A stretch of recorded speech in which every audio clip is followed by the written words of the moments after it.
बिस्मिल्लाहिर्रहमानिर्रहीम। अस्सलाम वालेकुम स्टूडेंट्स। आज हम लेक्चर नंबर 27 करेंगे। ARP इंपॉर्टेंट MCQ है कि ARP stand for addresses resolution protocol. इसका इन्वर्स भी पूछा जा सकता है। आपके पास ये फुल फॉर्म दी होगी और आपने शॉर्ट फॉर्म बतानी होगी, यानी कि उसको मार्क करना होगा। तो हमने अपनी डेटा कम्युनिकेशन के अंदर पढ़ा था कि इंटरनेट पर कंप्यूटर की पहचान IP एड्रेस से होती है। लेकिन याद रखें कि आपका फिजिकल हार्डवेयर जैसे तारें, स्विचेस या फिर हमारे नेटवर्क कार्ड्स IP एड्रेसेस को बिल्कुल भी नहीं समझते। हार्डवेयर सिर्फ अपने मैक एड्रेस को समझता है। तो मसला ये पैदा हुआ कि अगर कंप्यूटर A के पास कंप्यूटर B का IP एड्रेस मौजूद है, तो वो डेटा को फिजिकल तार पर कैसे भेजेगा? क्योंकि IP एड्रेस से तो हम हार्डवेयर को पहचान ही नहीं सकते। हार्डवेयर की पहचान ही मैक एड्रेस है। तो जब तक हमें बी का मैक एड्रेस नहीं पता चलता, हम बी तक नहीं जा सकते। इस आईपी एड्रेस को मैक एड्रेस के साथ जोड़ने या फिर उसको सर्च करने के लिए हम जो प्रोसेस यूज करते हैं, उस अमल को हम कहते हैं एड्रेस रेजोल्यूशन, यानी कि एड्रेस के जो मसाइल होते हैं उनको हल करना। जो प्रोटोकॉल इसके अंदर काम करता है, इस प्रोटोकॉल को हम क्या कहते हैं? Address resolution protocol. तो होप सो आपको इसकी डेफिनेशन और इसके बिहाइंड जो कंसेप्ट है वो अच्छे तरीके से रिमेंबर हो गया होगा। अब देखिए, इसकी एग्जांपल अगर हम देखें, ये बिल्कुल ऐसा ही होता है जैसे आपके किसी वेबसाइट का नाम, फॉर एग्जांपल हम लगा लेते हैं www.google.com, लेकिन सर्वर तक पहुंचने के लिए आपको इसका IP चाहिए होता है। ये काम हमारा DNS करता है। इसी तरह जो लोकल नेटवर्क्स हैं, आपके पास जैसे उनका IP होता है, लेकिन हार्डवेयर तक पहुंचने के लिए हमेशा मैक एड्रेस ही चाहिए होगा। और ये जो मैक एड्रेस है वो किसने लाकर देना है आपको? ARP ने। नेक्स्ट हमारे पास है protocol addressing end packet delivering. तो अब हम देखेंगे कि प्रोटोकॉल जो होता है वो एड्रेसेस को किस तरह से बाइंड करता है। प्रोटोकॉल एड्रेसेस यानी हमारे जो IP एड्रेसेस होते हैं, बस आप ये याद रखें कि जो हमारी प्रोटोकॉल एड्रेसेस है ना, उनकी जो शॉर्ट फॉर्म है वो हमारे पास IP एड्रेसेस हैं। इनको हम सिर्फ वर्चुअल या फिर जो सॉफ्टवेयर लेवल के ये एड्रेसेस होते हैं, इनका लेवल क्या होता है ये भी आपने याद रखना है। ये सॉफ्टवेयर लेवल के या वर्चुअल सॉफ्टवेयर लेवल के एड्रेसेस होते हैं। जब एक पैकेट को असल में किसी फिजिकल नेटवर्क जैसे हमारे पास इथरनेट है उस पर डिलीवर करना है, तो उसे एक हार्डवेयर फ्रेम के अंदर इनकैप्सुलेट किया जाता है। ये तो हर स्टूडेंट को पता है ना कि जब भी हमने किसी पैकेट को डिलीवर करना होता है तो हम किसी इथरनेट के ऊपर ही डिलीवर करते हैं ना, फिर उसको हम किसी हार्डवेयर फ्रेम के अंदर इनकैप्सुलेट भी करते हैं। इस फ्रेम के हेडर में डेस्टिनेशन का हार्डवेयर एड्रेस लिखना लाजमी है। ये बिल्कुल ऐसे ही है कि जब आपने किसी को मैसेज करना है तो आप उसके इनबॉक्स में जाकर ही मैसेज करेंगे ना।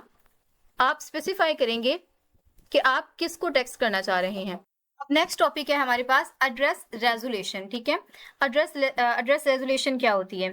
तो एक हाई लेवल प्रोटोकॉल एड्रेस को लो लेवल मैक एड्रेस में तब्दील करना या ट्रांसलेट करना, इस पूरे प्रोसेस को हम क्या कहते हैं? रेजोल्यूशन।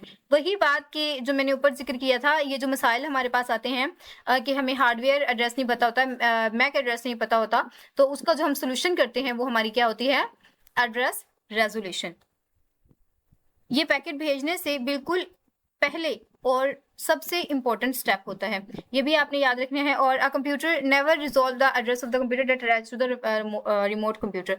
तो एक जो कंप्यूटर होता है वो कभी भी एड्रेस ऑफ द कंप्यूटर, उस एड्रेस को कभी भी सॉल्व नहीं कर सकता that attached to a remote computer, जो रिमोट कंप्यूटर के साथ अटैच्ड नहीं होता। तो यहाँ पर आप देख सकते हैं जैसे आपका A B एक दूसरे इसके साथ A B के साथ अटैच है और दरमियान में हमारा R1 लगा है, यानी कि रोटर 1, इस तरह CD, इस तरह EF और इसी तरह R2। तो अगर कोई कंप्यूटर हमारा इधर साइड पे है, इसके साथ हम अटैच नहीं है, for example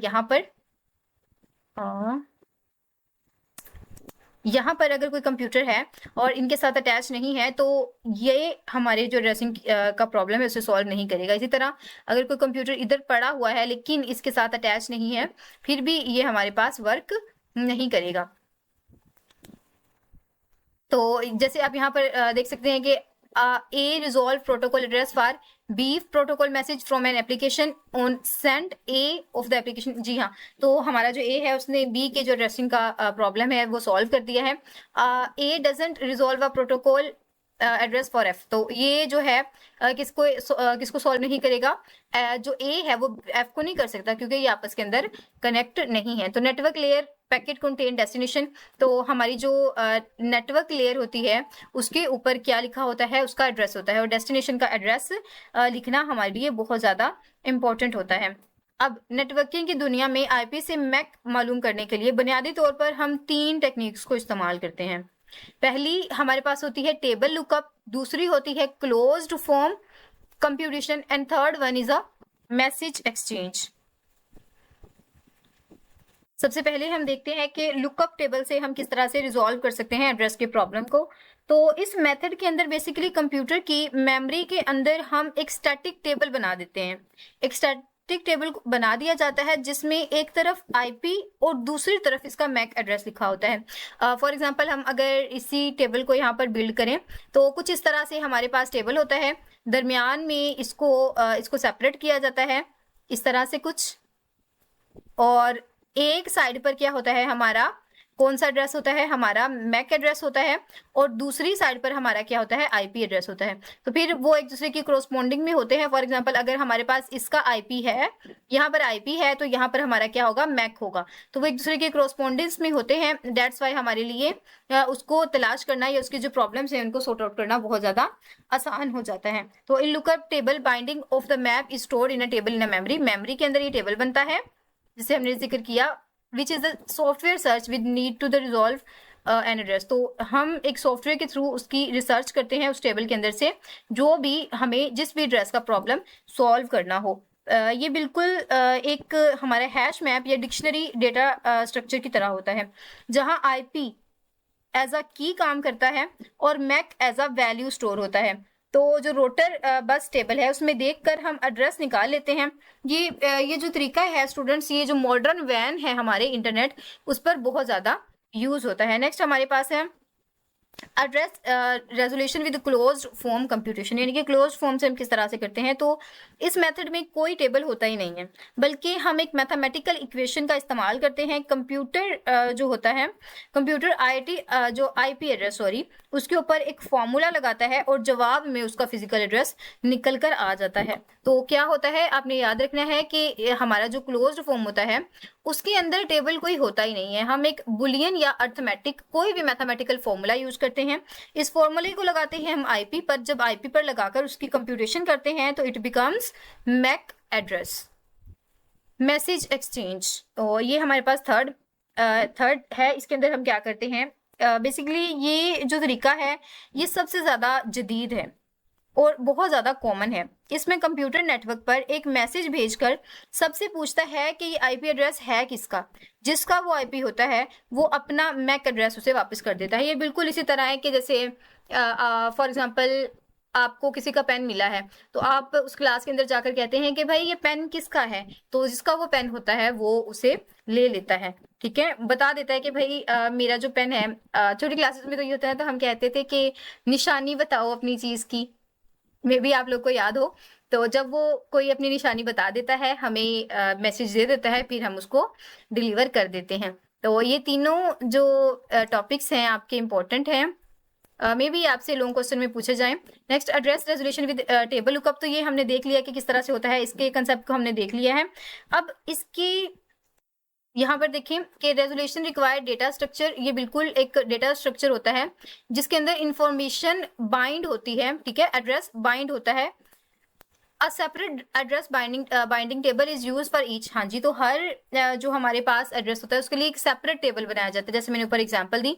the chief advantages of a table lookup approach हमारे पास बहुत जेनेरिक सी होती है अप्रोच, हम इजीली उसके अंदर से सर्च कर सकते हैं।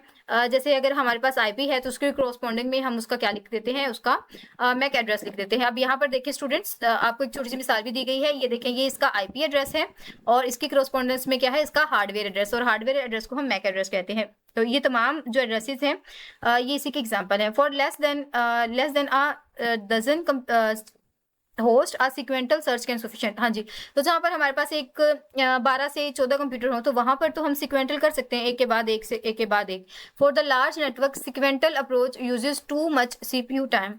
लेकिन जो हमारे लार्ज नेटवर्क्स होते हैं जिसमें बड़े ज्यादा होस्ट होते हैं, जैसे हमने वो ऊपर पढ़ा था ना क्लास ए बी वाले कुछ एग्जाम्पल्स, तो वहां पर हमारे लिए सिक्वेंटल सर्च करना, 1 बाय 1 सर्च करना सीपीयू का बहुत ज्यादा टाइम ले लेता है। तो हमारे पास स्टैंडर्ड दो तरह की टाइप्स हैं, हैशिंग टेबल होता है, दूसरा डायरेक्ट इंडेक्सिंग होता है। हैशिंग के अंदर क्या करते हैं, hashing is the transformation of a string character into usual fixed length value are a key that present the original string. तो इसके अंदर हमारे पास एक fixed short fixed length value होती है जो ट्रांसफॉर्म करती है किसके अंदर, हमारे स्ट्रिंग कैरेक्टर्स को किसके अंदर ट्रांसफॉर्म करती है, शॉर्ट फिक्स्ड लेंथ वैल्यूज के अंदर। तो हैशिंग इज यूज्ड, ये बिल्कुल आपकी वही हैशिंग है जो आपने CS 403 के अंदर पढ़ा था, सेम वही आपके कंसेप्ट्स हैं। कहाँ गया ये रहा। तो hashing is used to index and retrieval. तो हाँ जी, तो जिस तरह हम डेटाबेस के लिए इसको यूज करते हैं कि हमने कोई भी चीज डेटाबेस के अंदर से फाइंड आउट करनी हो तो हम हैशिंग को यूज करते हैं। ये बड़ा ही फास्टर होता है और बहुत कम टाइम लेता है, और इससे क्या होता है कि शॉर्टर हैश्ड की टू फाइंड इट, हम एक शॉर्टर सी हैश की रख लेते हैं जैसे हमारी प्राइमरी की होती है, उसके थ्रू हम ओरिजिनल वैल्यू तक पहुंच सकते हैं। और it is used in encryption algorithm. तो ये इंक्रिप्शन एल्गोरिथम के अंदर बहुत ज्यादा यूज होता है। डायरेक्ट हैशिंग क्या होती है, it is a less generally non technology technique, ये बहुत ज्यादा यूज नहीं होती। It is possible only in case where protocol address are assign to the compact range. तो ये सिर्फ वहां पर ही पॉसिबल होता है जहां पर हमारा प्रोटोकॉल एड्रेस एक कॉम्पैक्ट रेंज तक असाइंड करता है एड्रेसिंग को। जैसे अब यहाँ पर आप देख सकते हैं हमारे पास एक स्पेसिफिक किस्म की रेंज होती है और वहां से हमने निकालना होता है। इसी तरह हमने कंप्यूटेशन को भी देख लिया। अब यहाँ पर आपने एक इंपॉर्टेंट टर्म याद रखनी है कि आ रीसॉल्वर क्या होता है। A resolver is use to compute a mathematical function that map an IP to the